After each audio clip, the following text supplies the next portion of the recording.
This blows my mind that money is one of the top things that cause people anxiety, depression, to get triggered, to get dysregulated, disoriented, to make people end up getting physically sick. I mean, there are so many studies on this, and it ranks at the top of the list.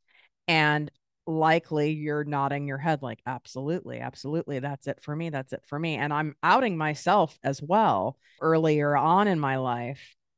Yet, how many people invest money in healing those money wounds, in healing the infections that are continuing to cost them so much in their life, not just monetarily, but rob you of your joy, rob you of having an abundant, pure, free, delightful life. The cost factor that is involved for not addressing and healing the money noise going on in your brain, in my opinion, is the biggest cost over an entire lifetime, more than anything else, because it impacts everything. You'll stay in relationships way past the expiration date because of it. You will not go after your dreams as fast as maybe you would, or if at all. You'll have unmet dreams, unmet visions for yourself because of fear of it not working, fear of spending money, fear of taking the risk. You'll end up staying in jobs that are soul sucking. It's something I did. So I have my hand up over here on Project Me TV on YouTube. Stayed way too long because I was afraid I wouldn't be able to do it. And what if I screwed up and then I'd have a gap on my resume? And then what am I going to do? Because I've created a lifestyle that I already like. And if I can't afford it, and then I'll lose it all, blah, blah, blah, blah, blah, blah, blah. I find it fascinating. But the great news is you've got me. And this series is a perfect place for you to start. We're on part 3. If you're just landing on the series, don't feel like you have to start at part 1. I don't have these in any particular order, but you do need to listen to all 4 parts of the series, because I've determined over the course of 5 years working with thousands and thousands of people and studying this, that there are 4 childhood money imprints that are impacting you financially today. And this is what they're rooted in. So that's why you've got to listen to all 4. Today's focus is going to be on the anxiously abundant imprint. What up, my people, my posse, my fellow crazies? It's your host, Tiffany Carter, and this is the show that is going to help you grow your business, your bank account, that big, beautiful brain of yours, your abundance, your relationships, and everything in between. I need to make sure you know something so that no one comes for me later and says that I did not give you a straight up warning. So, my once a year live in person event, we're about to open the registration for it. It's October 1st and 2nd here in Manhattan Beach, California. Last year, this sold out in under a week. So if you want to make sure that you do not miss this, and I already have private clients of mine that are already taking up some of the spots. So I think what we're going for is a max of 30 people. I mean, that's probably as many as you crazy asses that we can wrangle and manage.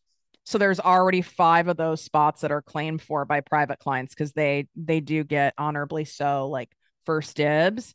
And then my posse members are also going to get like that next layer of first dibs on the spots. So if you want to make sure you get in early, you've got to be on my VIP list, my secret posse weekly digest. All right. And it's free to be on this list. You get exclusive content from me that really should be members only content. So it's manifestation exercises, tips, personal stories from me, behind the scenes stuff.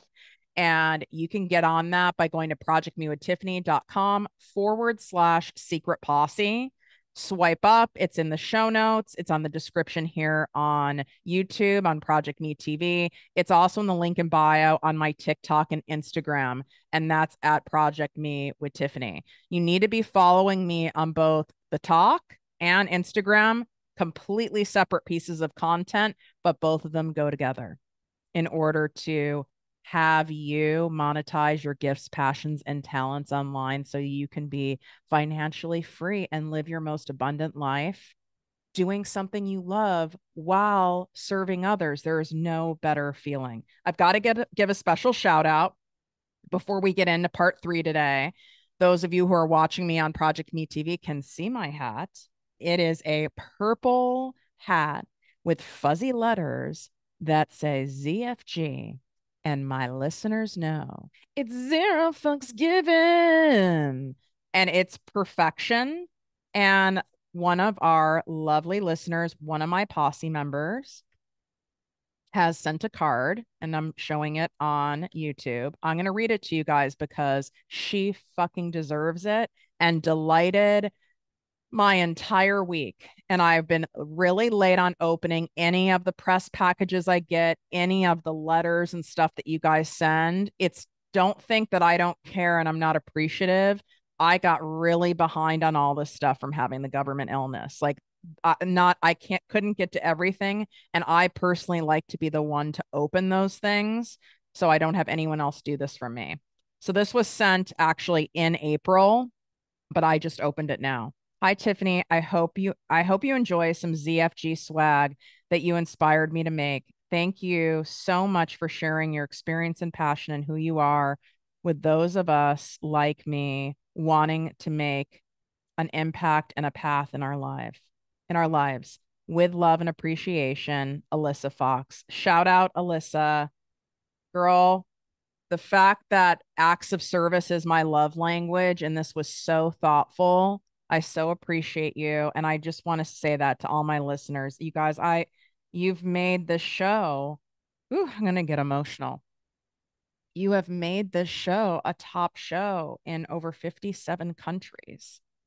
And I didn't know anyone who was a podcaster. I had no one that hooked me up or helped me out. Okay. Like I had to pay for it. There was none of that was happening. There was no advertising. I had no built up social media anywhere else. I started completely from scratch, but really none of us start from scratch, right?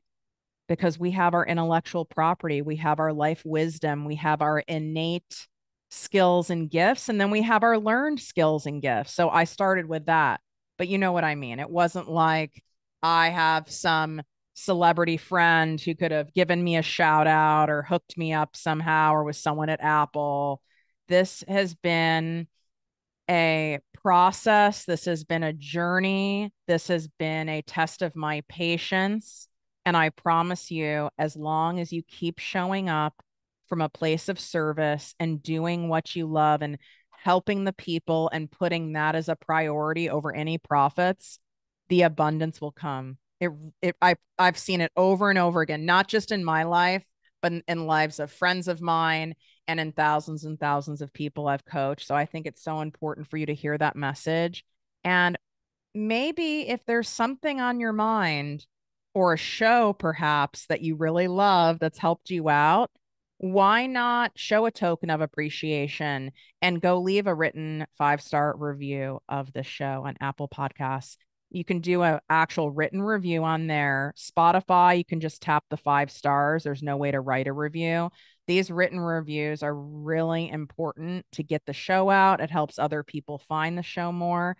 And just take a few seconds. And if you recently got your nails done somewhere that you liked, you ate at a great restaurant or got a coffee somewhere, or even you were on an airline and there was a flight attendant who helped you put your bag up, it goes a long way to take just an extra few minutes to write a review, do a shout out on social media. It really makes someone's day, especially when you're in the grind of life and the stress of life. And this is the law of reciprocity, right? Like you're wanting the reviews yourself, you're wanting the clients, you're wanting the views, you're wanting the accolades, you're wanting the things. When was the last time you did that for somebody else? We can get so caught up in our own world and we don't take time to do these things that actually totally will delight someone's week who had a shit week.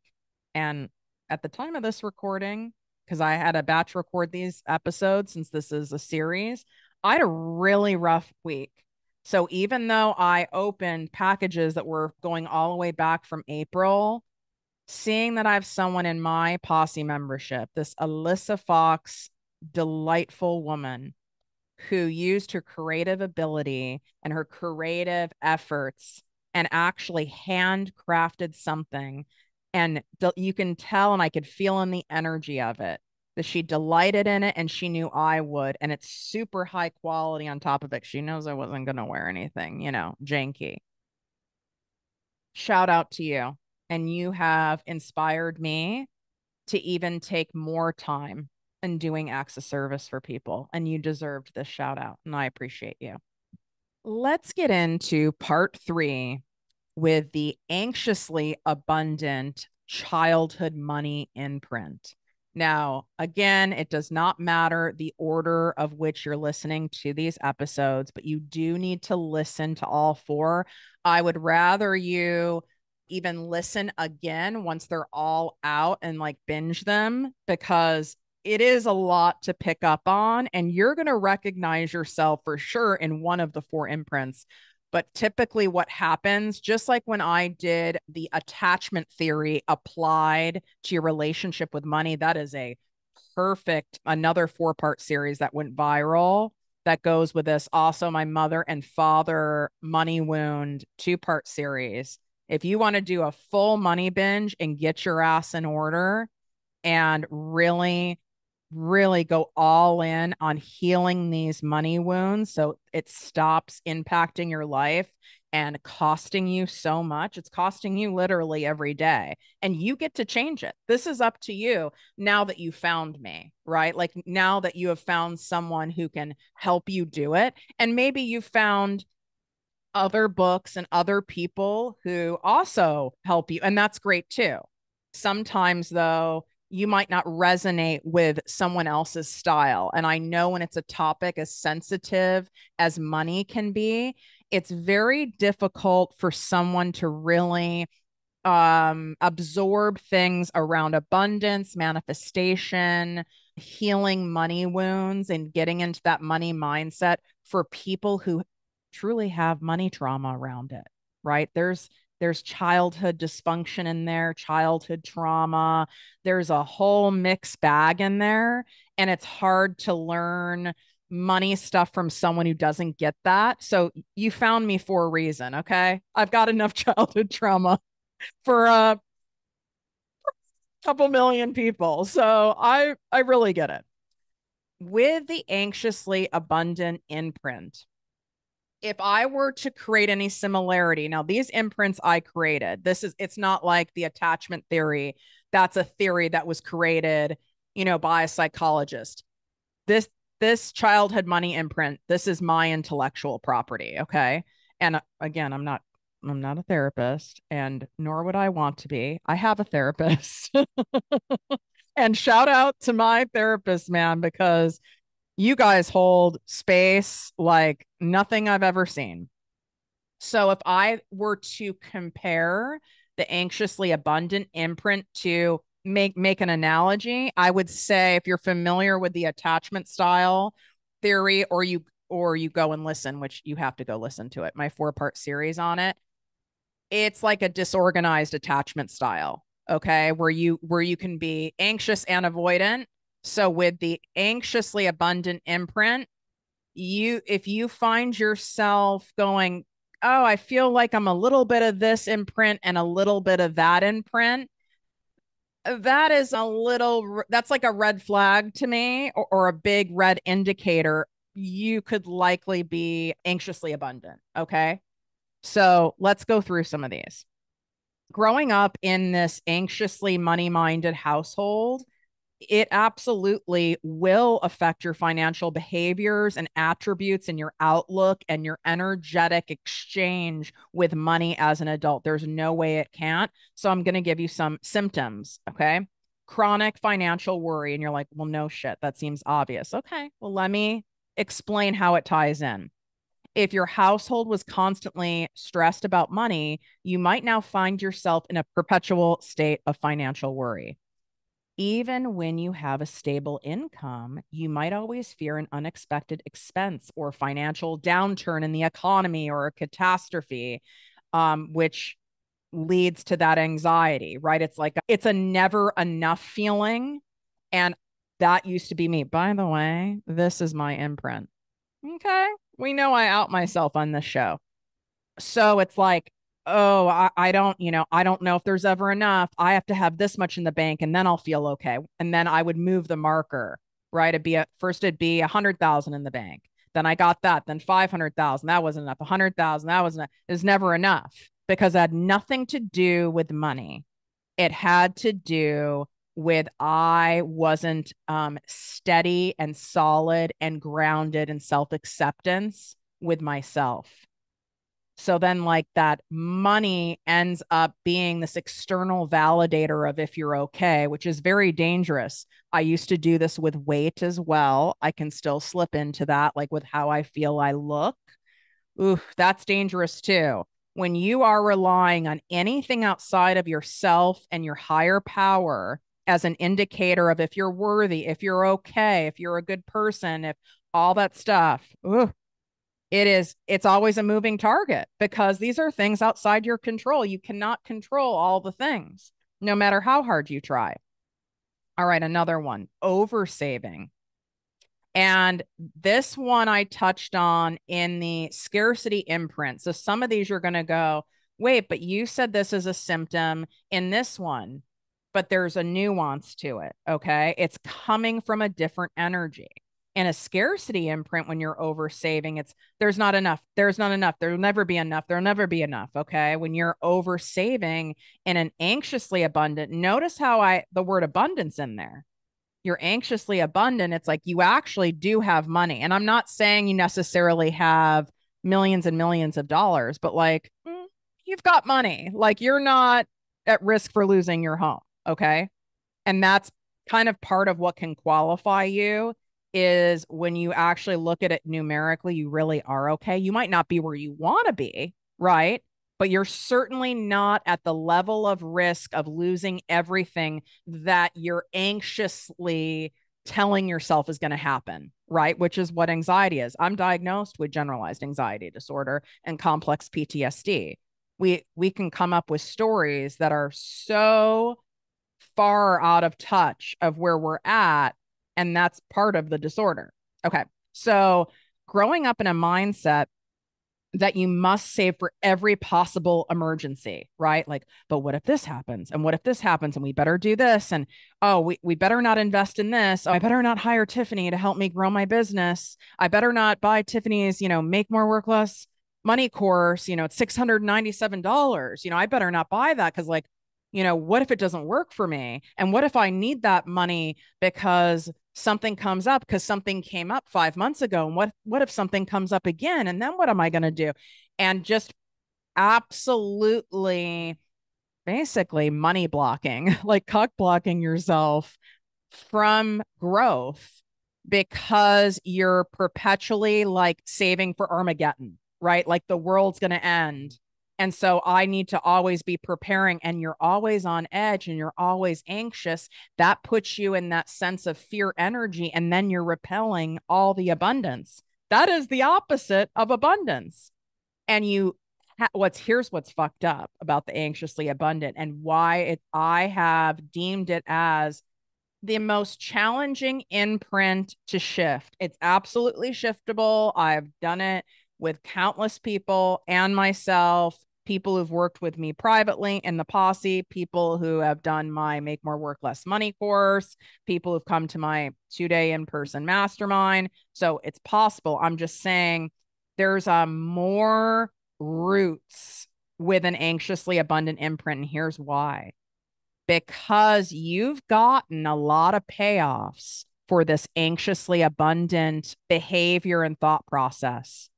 I better not go on this trip. Oh, well, even though everyone else is going to go to this dinner or this concert or this event, I better not go do this. I should save for this. I need to save more.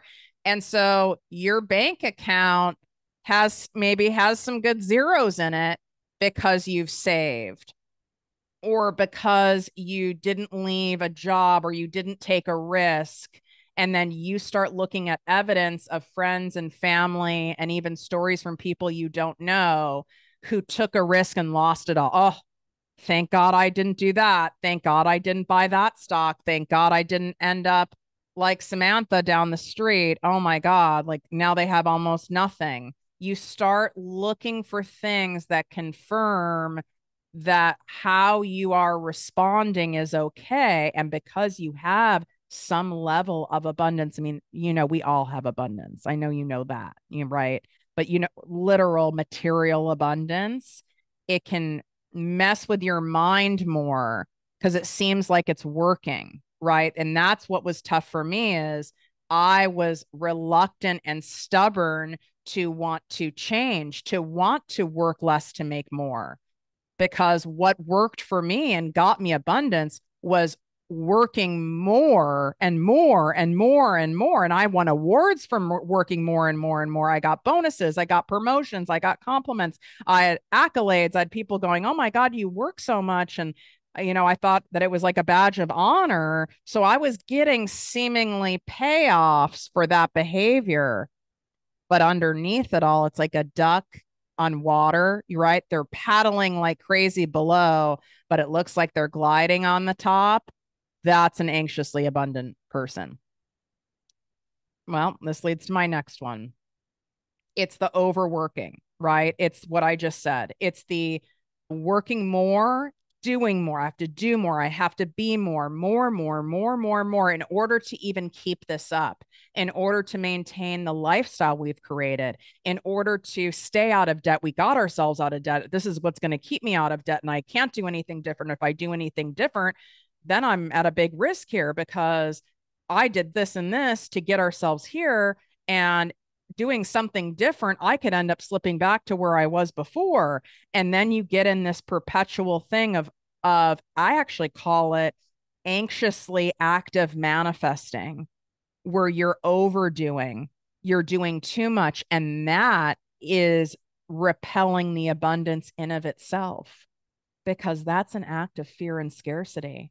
If you're in true abundance, you don't overdo, you don't overbe, you don't overperform, you don't overwork, because you know that you're doing enough and you know that you're being divinely supported and you know that you don't have to pay the piper and sacrifice at that level in order to have the gifts and the joy and the delight and the money and the things that life offers to you. You see what I'm saying? Yes, this shit runs deep.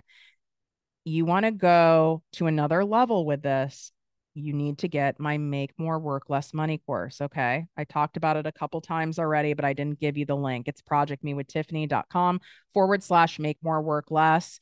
It is in the show notes. That would be your next step after this. You're like, I get it, Tiff. I see what this is costing me. I do not want to carry this anymore in my life and have this cost me any more mentally, emotionally, physically, financially. I'm done with this. I want to empower myself. What's my move? This is your move. And it's a $697 move. And you can figure that move out. I'm confident in you. And it's enough money where you're not going to blow off doing it. You're not going to put off doing it. And I've designed it so that your money story can be transformed in 7 days or less. You want to take this up an ante where you're like, I'm at zero fucks given, Tiff. I'm sick and tired of being sick and tired. I refuse to live this way anymore. I need not even a jump start. Okay. Like my money course is definitely a jump start.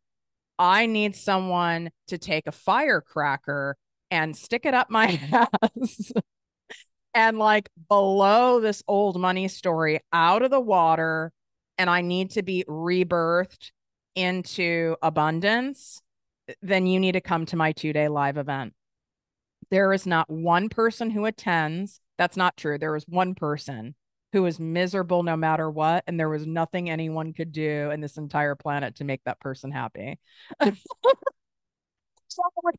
There's always one of those people, always somewhere floating around. Okay. Like, and we all know those people, like they're determined for nothing to work. Aside from that person, There is no one that doesn't literally say, wow, I came here for X, Y, and Z, and I did not expect to be leaving with the full alphabet. Seriously. So remember, you got to be on my Secret Posse Weekly Digest list. And you can sign up for that again, going in the description here on YouTube or in the show notes. Don't mess around with that because, like I said, we're probably maxing this out at 30 spots and 5 are claimed from private clients because, understandably, they do get initial first dibs on everything. And I haven't even rolled this out to my posse members yet, and they get second dibs. All right. So make sure you're in there if you're at that spot. Underutilizing financial tools.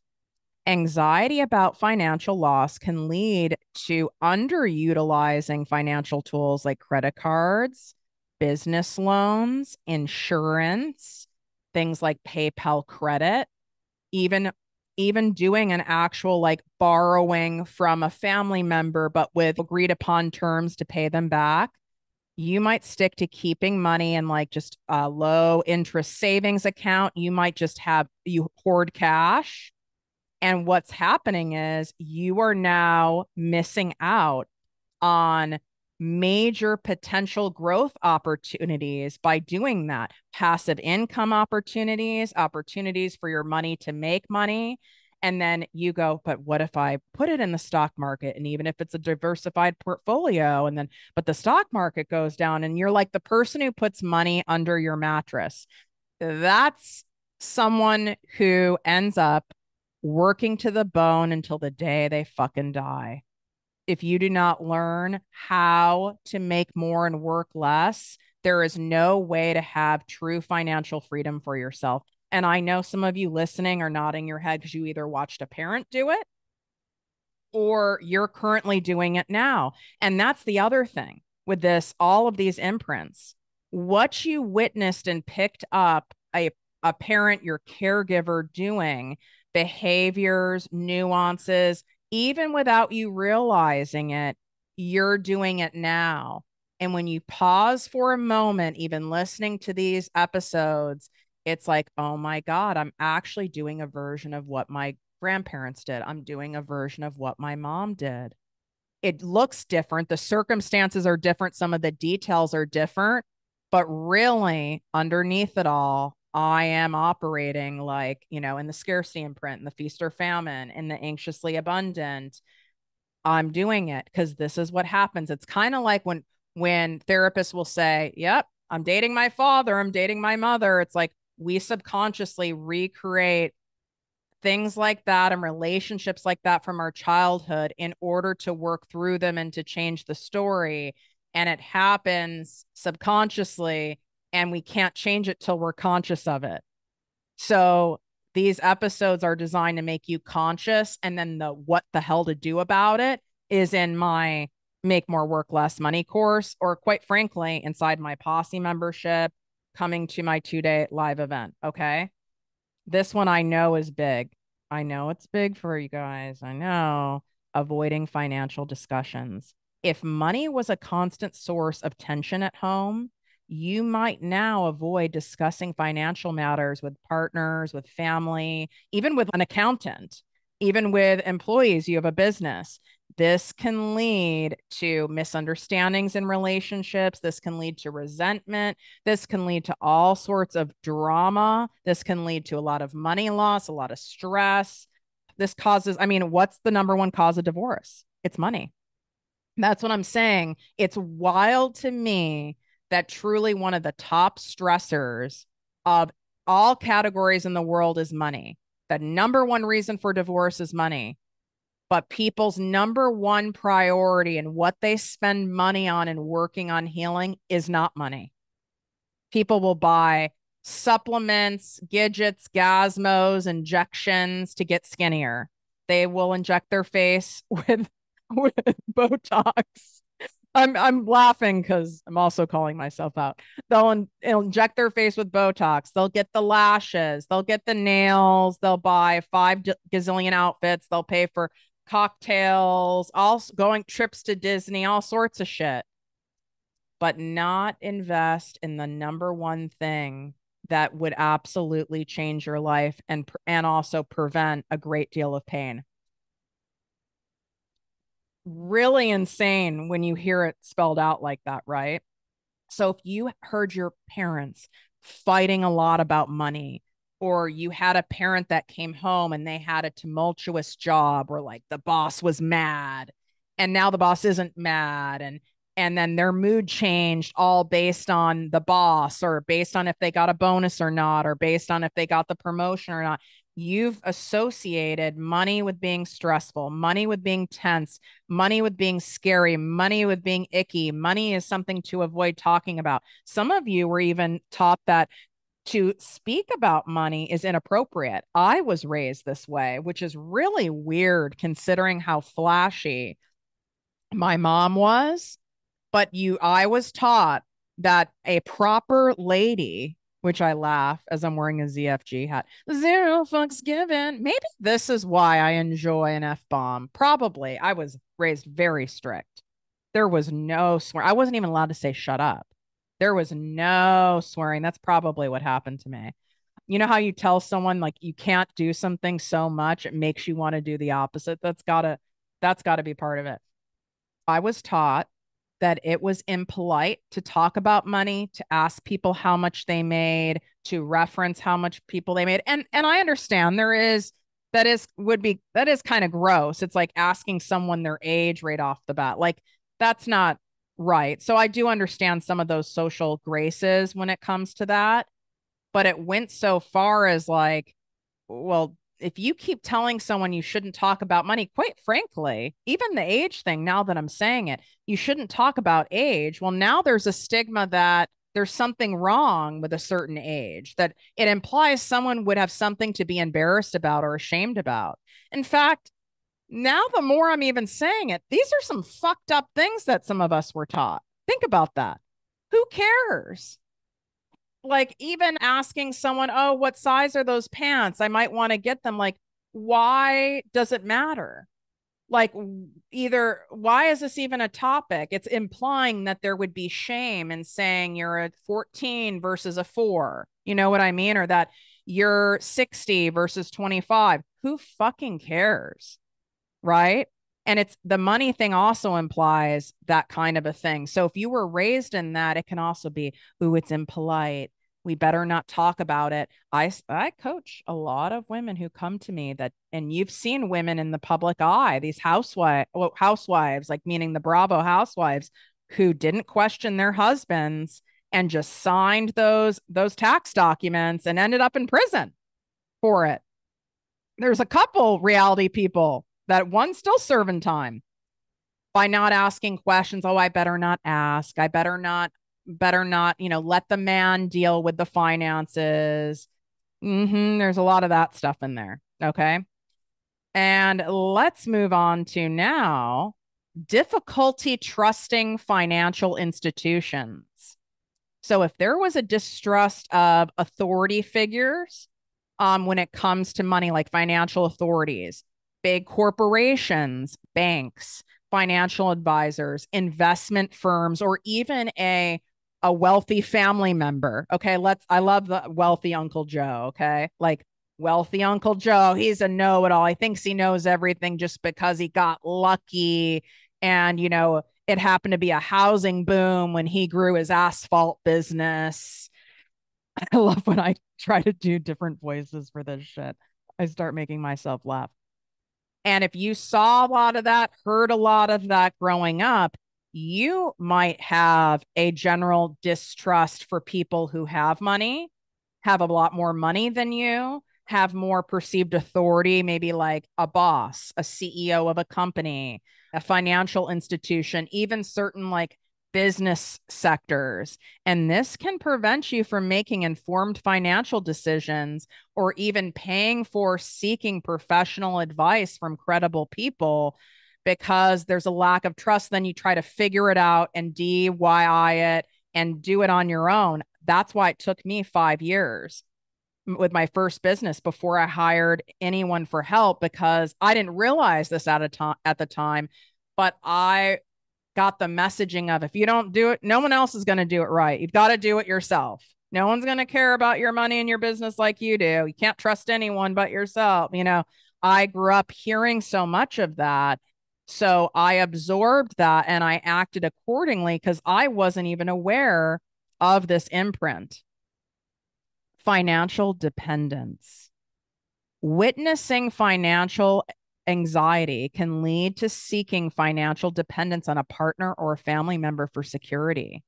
So this will limit, obviously, your financial empowerment, your options, your freedom, your autonomy, your own true competence in being able to fully care for yourself as a grown adult.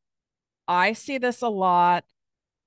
I'm seeing this a lot. I gotta say it. I mean, I know I'm a geriatric millennial, but I'm seeing it a lot with I would say, young and mid-aged millennials in particular, a lot of it where there's 30-year-olds that are still living at home, where I know a 35-year-old who is still has almost 100% of everything paid for her parents. And this is, someone who is very capable. This isn't someone who needs extra care or is like mentally or physically impaired. I'm talking fully capable, because when there was so much anxiety that was around making the money, even if the family was rich, okay, where it was like they were overworking, they were anxiously abundant, they had to constantly go on business trips, they were exhausted, there was drama here, someone stole from them here, this and this happened, even if it was innocent, even if they were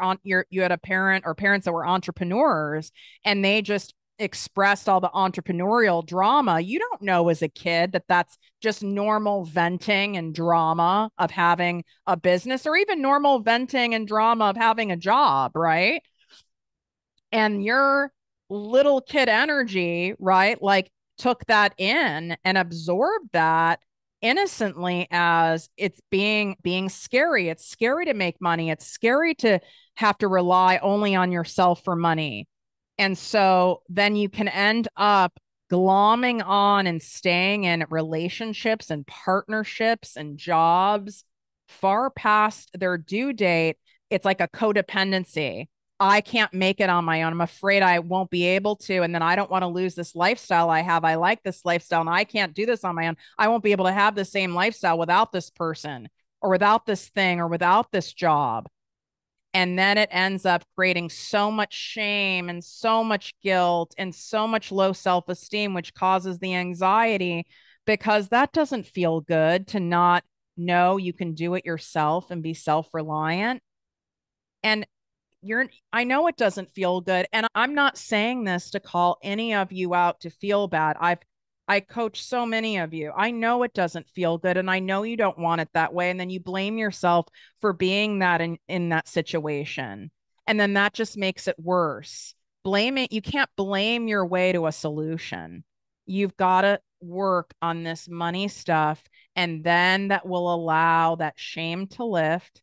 You'll be able to transform that mindset into an abundant one. And then from there, you'll be able to take abundant actions from a sense and a place of grounded and rooted power, not from a sense of scarcity and anxiousness. And I have to.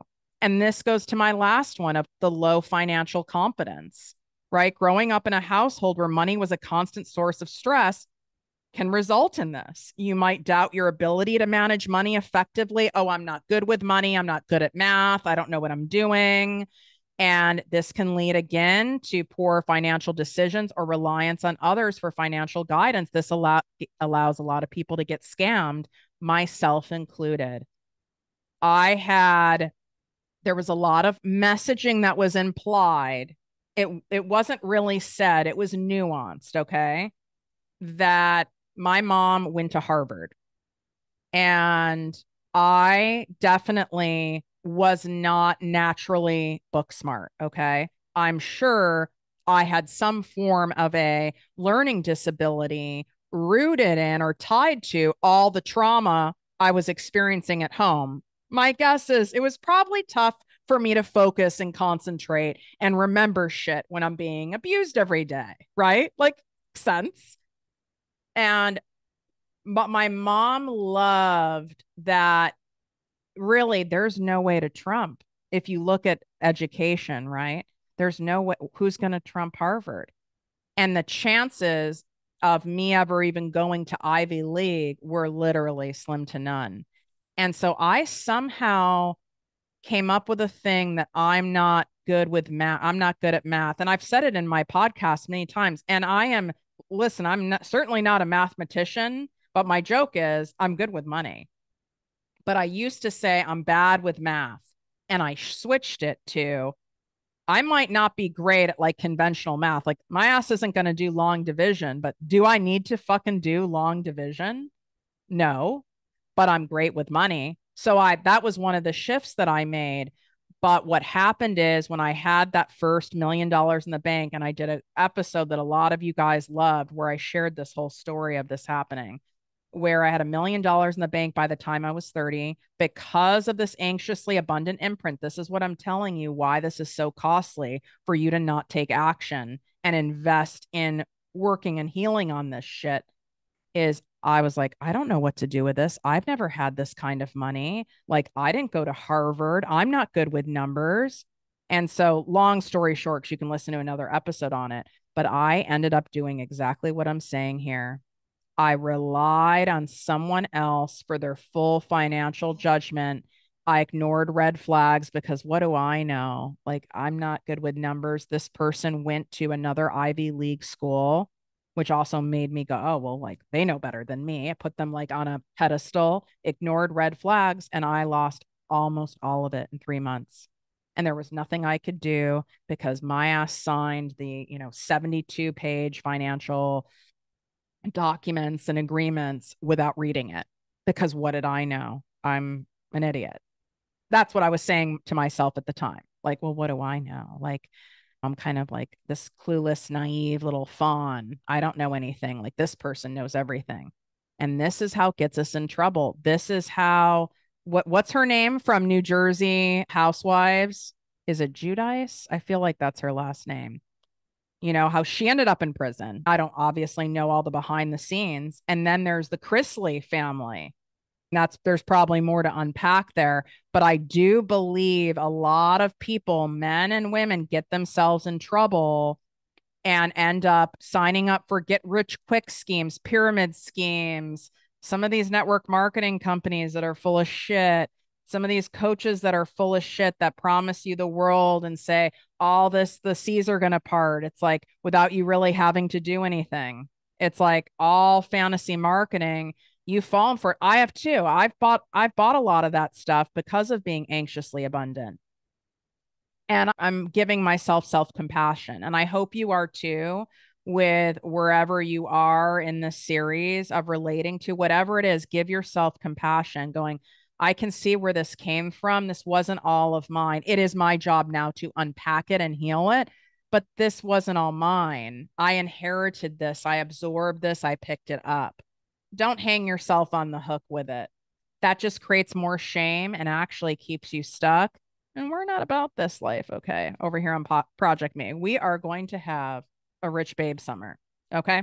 So you know what to do. Make sure you're signed up for the secret posse. Get in to make more, work less. That's your next move. Binge the show. Leave a damn review so I know that you listen to this series. For the love of God, you can take 30 seconds and leave a written review on Apple. And I know you absolutely can tap 5 stars on Spotify and any other player and share this with someone who you know will appreciate it, likes digging through healing work, the therapy stuff, the childhood stuff. There's a lot of people who shared that attachment theory 4-part series and the mother and father money wounds with their therapists. And I have therapists now that refer clients to these episodes, which is very flattering and appreciated. So I hope that you're getting a lot out of this series. It's vulnerable for me to share this level of my life's work and intellectual property versus me giving my interpretation or spin on an existing theory by some fancy, well-educated person. But that's part of my anxiously abundant stuff, right? because my intellectual property, my wisdom, my life's work, everything that I've studied, all the accumulation of all the things is just as powerful, is just as potent, might even be more relatable than someone who fucking went to Harvard. So the fuck what? And zero fucks given. Zero fucks given. Wishing you great health, wealth, and worth as always. Love you.